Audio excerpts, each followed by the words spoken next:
Good morning, guys. Welcome back to the poker vlog. This is going to be episode number 39. We're going to be back at the South Point. New name, hope you guys like it, Rob Stacks. Wanted to keep it simple, poker related, keep the name in it. Also going to get a cool logo made. It's in the process of being designed right now, so one day we can throw it on some shirts and hats and do some merch giveaways. I always wanted to be one of those YouTubers who did giveaways, so make sure you like and subscribe for that future stuff and more poker videos. We're gonna get right into the hands, but real quick I wanted to say thank you to all you guys. We hit another milestone. I appreciate all 5,048 of you. Let's keep it going. We're working hard, playing hard. Even if you don't subscribe, I appreciate you still watching the channel. So let's get right into the action at the South Point. Got a few hands at 1-2, and then the 3-5 game started early today, so let's get there. All right, we grabbed some chips. We get called for the 1-2 game first, so we take $300 over there. Waste no time getting involved on my first button straddle. I have 3-6 of clubs. Middle position player opens to $15. I'm defending. I make the call. Blinds fold. We go heads up to a flop. Jack 8-4 with 2 clubs. My opponent leads right out for $20. I make the call, and we see a deuce of hearts on the turn, which is a great card because now we pick up a gut shot to go along with our flush draw. My opponent continues firing, bets out $40. This is a spot where I'd normally like to turn my hand into a bluff, but I don't think we have any fold equity. My opponent has about $130 behind after this $40 bet. So I think jamming here would almost be gambling because I don't think he can fold any overpair or any jack with this such a dry board. So instead of turning it into a bluff, I go ahead and make the call. We have a lot of equity, but the river is no help. 10 of spades hits, and he quickly fires out 60, and we lay this one down. I think some better turn cards might have been like any 5, 6, 7, 9. Those would have been nice because we could rep straights and 2 pair, put his 1 pair jacks and overpairs in a tough spot. So we add about $70 back to the stack, top off to 300. 2 hands later, we're in the hijack with ace-10 of hearts. We get a limp from early position. Middle position player opens to $10. She has about 300 exactly. I make the call, limper calls, and we go 3 ways to a flop. 9-8-4 with 2 hearts. Very good flop, 2 overs and the nut flush draw. First player checks it, and the original raiser fires out $25 bet. Now I think I want to play this one more aggressively. We have the nut flush draw, and ace is probably good if we hit it. And we want to put some pressure on just some of her ace-queen, ace-king hands. So I go ahead and take it up to $75. Next player folds, and action is back on her. She goes into the tank for a bit, looks really uncomfortable, like she doesn't know what to do. She's either doing a really good job of acting, or she doesn't know what to do. She ends up shipping it all in, which I'm okay with because I'm thinking she has like jacks, queens, kings. That's what I'm hoping for. If she has aces or a set, we're in bad shape. So obviously I'm not going anywhere. I make the call, and let's see a run out. Turn is no help. King of spades. Come on, dealer. Bingo, the jack of hearts. She quickly rolls over a set of 8s. Wow, we were crushed, but we got there. And her husband knew I had the flush. Knew he had the flush. So it feels pretty good to get lucky there. I actually talked to her after that hand. She said, I should have folded. I said, no, you had a really good hand. You can't fold there. She said, well, you could have had 3 9s. So I don't think she was actually acting. Before she jammed, she just didn't really know what to do. So we pick up about $240. Now we head to the 3-5 game, buying for $1,500. Let's get started. First hand we get involved in is my $10 button straddle. I have ace-9 offsuit. Action folds around to the hijack who limps. Small blind limps. Big blind folds. I go ahead and raise my option to 35. Neither player seems really strong. Small blind folds, and the hijack calls. We go heads up to a flop. 7-3-3 with 2 hearts. He checks over to me. I down bet to $25, and he makes the call. Turn brings an 8 of clubs, no help. He checks it over to me. I go ahead and size up this time, make it $80. We want to deny equity from those heart draws, put pressure on a small pair, so I fire out $80, and he quickly lays this one down. Thank you. Next, I'm in middle position with ace-5 suited. I go ahead and raise to $15. Action folds around to the blinds, who both make the call. We go 3 ways to a nice looking flop, 7-4-4 with 2 spades. Both players check to me. I could bet the nut flush draw here, but this is going to be a much better flop for the blinds. So for that reason, I go ahead and check this one. I don't need to bet every nut flush, and if we hit it, it's going to be disguised. So I go ahead and check this one back. Turn is indeed the 8 of spades. Nut flush comes right in. Small blind leads out for $30. Big blind calls. Now action's on me. So we only have two options. Folding is not one. We can either flat call for deception, maybe take a risk that the board doesn't pair and screw us, or we can raise right now, maybe get value from straights, smaller flushes, trip fours. I like option number 2. I'm going to go ahead and make it $125 to go. I also think it might look suspicious, my raise here, because I didn't follow through with a C bet on that flop. So I go ahead and make it 125. Unfortunately, neither of them had anything, or they make really good folds because they both muck their hands, and we take it down.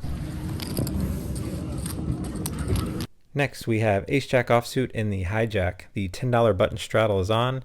Action folds around to me, and I make it $30 to go. Button straddler calls, and the blinds fold. So we go heads up to a flop, king 4-5 rainbow. I go ahead and down bet $25, and he makes the call. Turn is a 10 of diamonds. Shouldn't really have connected well with him. We pick up a gut shot now with it.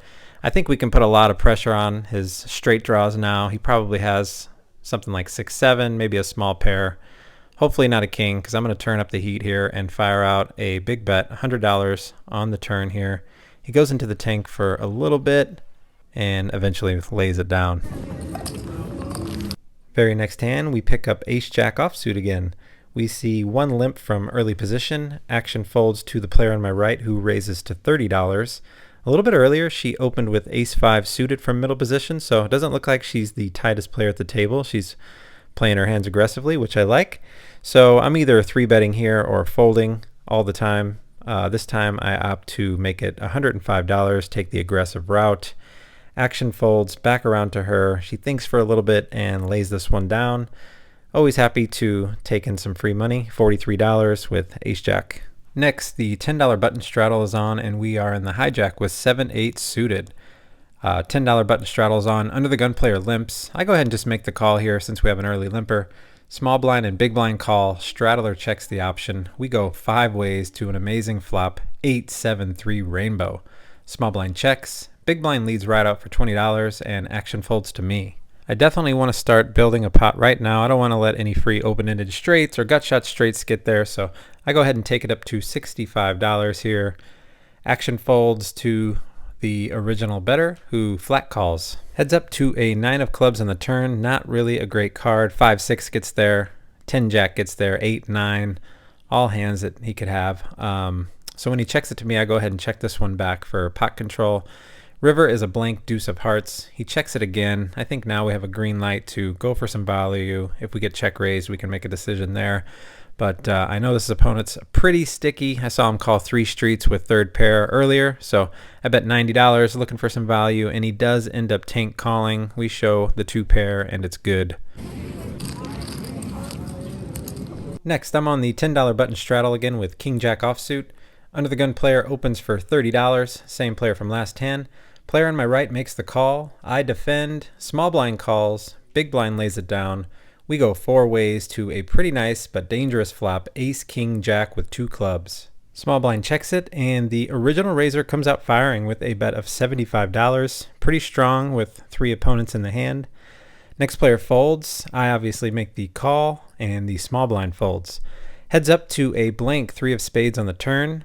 My opponent reaches for more chips. $175 now to see a river card. So our hand is essentially a bluff catcher. We don't beat any of his value. His value is what, 3 aces, ace, king.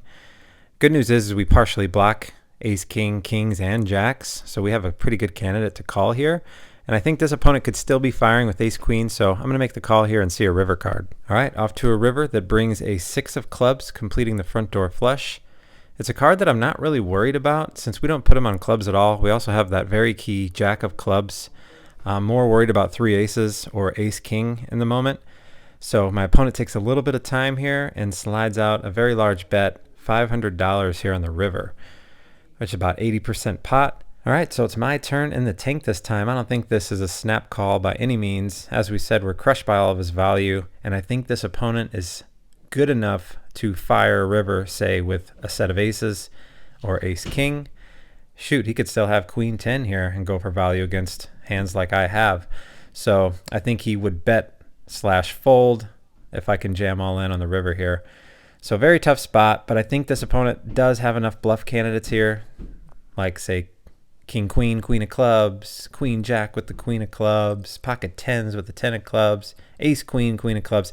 A lot of good candidates. I think I just have to look this guy up every once in a while and have him show me 3 aces, ace, king, or queen 10, and go from there. So I take a little bit of time and toss out the call. What do you think? Are we good, guys?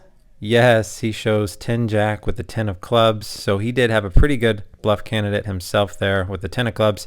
He said he was surprised that I took as long as I did with the jack of clubs, but like I said, I don't think that's a snap call. I think I can make a case for folding that hand sometimes, especially given certain opponents. That's a pretty easy laydown. But it's funny that with a really good opponent who I know is capable, I'm more likely to put in some money there and look them up. So we sweep in a very large pot with a marginal hand. Next, we pick up pocket sevens in the cutoff. Action folds around to me and I make it $15 to go. Only get called by the small blind, so we go heads up to a pretty nice flop, 8-5 deuce rainbow.